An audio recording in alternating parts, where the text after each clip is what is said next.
This hole is 175 yards and a par 3. Piece of cake. All right, I'll take the first whack at it. Better hold up the family legacy, Roderick. Your old man really knows how to strike the ball. I'll try. I've been working on it. Plus my old man has been teaching me the family golf secrets, but it is hard to play at his level. You know, he played against Jack Nicklaus himself, and even beat him once. That's impressive, man. How is your grandpappy doing anyway? Not good, man. He's in the hospital again. Nobody knows what's going on. It's a mess. My Grammy's worried sick. She thinks he's on his way out. I'm sorry to hear that. What's going on? You are in medical school. Maybe you can help figure out what's going on with him. No guarantees, but let's give it a shot. Okay, well, remember about a month ago when I told you he passed out while shaving? Yeah, I remember. Did the same thing happen again? Spot on. He was shaving his beard with my Grammy standing right next to him in their bathroom. Next thing you know, boom, he hits the ground. He said he was a little bit lightheaded, nauseous, and had some dimming of his vision, right before he blacked out completely. That's a bugger, ole chap. I know, my Grammy started screaming and called 911. She even gave him CPR, a mouth to mouth. He was completely unconscious for about a minute. That's not good, man. So his heart stopped and he wasn't breathing? No, the 911 operator told my Grammy to stop the CPR and mouth to mouth because his heart was still going and he was still breathing. He did piss his loins though, so that's pretty weird. My Grammy said after he fell he just laid perfectly still on the floor and didn't move. She thought he was dead. Did they figure out what caused him to pass out? No, that's the craziest part. They did all the major tests after he passed out a month ago but still haven't figured out what's going on. Now he's in the hospital again because my Grammy refuses to take him home until they find out why he's falling. I understand. What tests have they done on him? Well, let's see. If I remember right, they did an ultrasound of the heart and that one showed nothing wrong. That's good. The echocardiogram, or ultrasound, of the heart would show if he had a valvular problem with his heart. A valvular problem like aortic stenosis can cause people to lose consciousness if it's bad enough.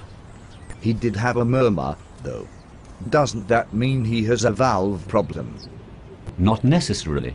If his echocardiogram is normal, then it's probably just an innocent murmur. He also had an EKG machine hooked up to him for 24 hours and they also did some tilting test.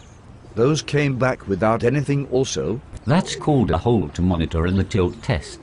They were just looking for anything abnormal with his heart or his inner ear. Those are good things to come back negative.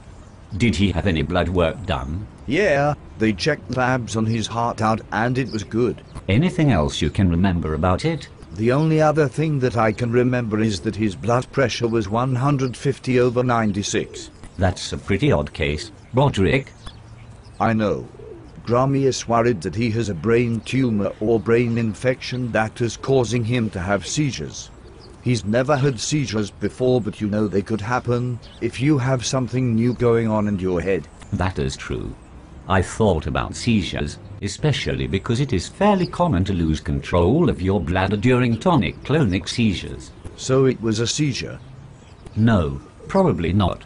The fact that he just laid there motionless when he passed out is a good sign it wasn't a tonic-clonic seizure. Usually this would cause his entire body to writhe and jerk. Plus, since he didn't have a post-seizure sleepiness or drowsiness, that probably means he didn't have a tonic-clonic seizure.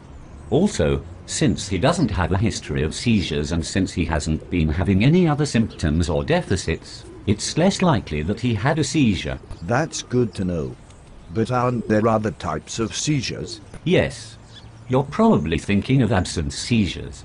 It doesn't sound like an absence seizure. They usually only happen in kids. Plus they last usually only a few seconds and doesn't usually cause a person to fall down, usually just causes them to stare off into space or lose their train of thought for a few seconds. I've never heard of someone with absence seizures falling down or losing control of their bladder. That's another good thing. I need you to talk to my Grammy about this. She also said maybe he had a stroke. What do you think about that? Well, since your grandpappy hasn't had any long-lasting symptoms, he could have had a transient ischemic attack, which is a mini stroke, or a stroke where the symptoms lasted less than 24 hours. Yeah, he could have had that. It's possible, but again I don't think so. A transient ischemic attack would be more likely to have symptoms such as slurred speech, partial paralysis of some part of the body, numbness, tingling, or loss of vision. Unconsciousness is very uncommon for a transient ischemic attack. So, no stroke or mini stroke. Again, I can't say for sure, but it certainly doesn't sound like it.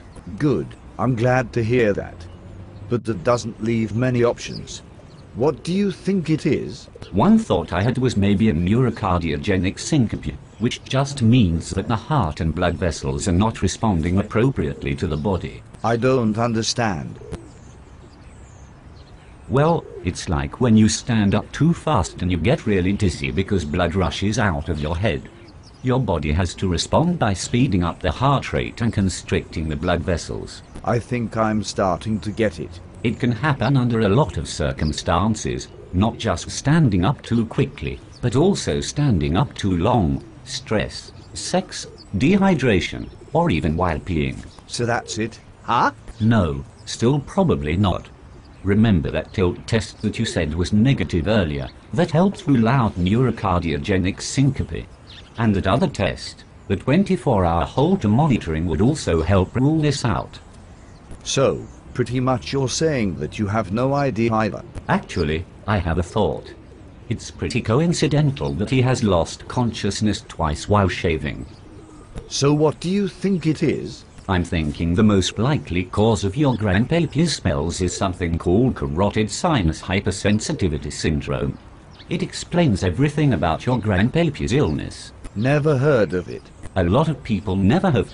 It's not very common. It's when pressure is applied to the carotid sinus in the neck and the body reacts too well.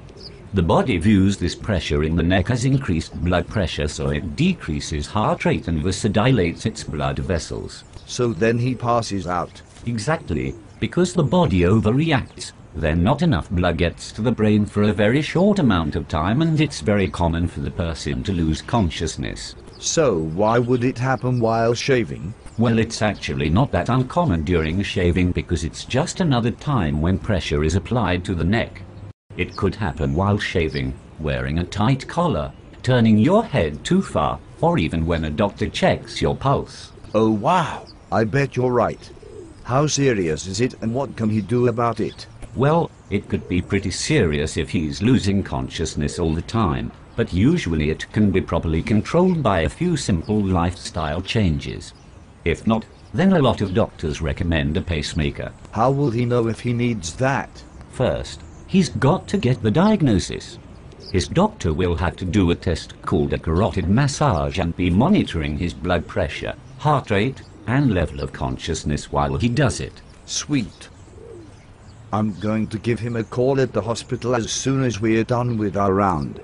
By the way, it's your turn to hit.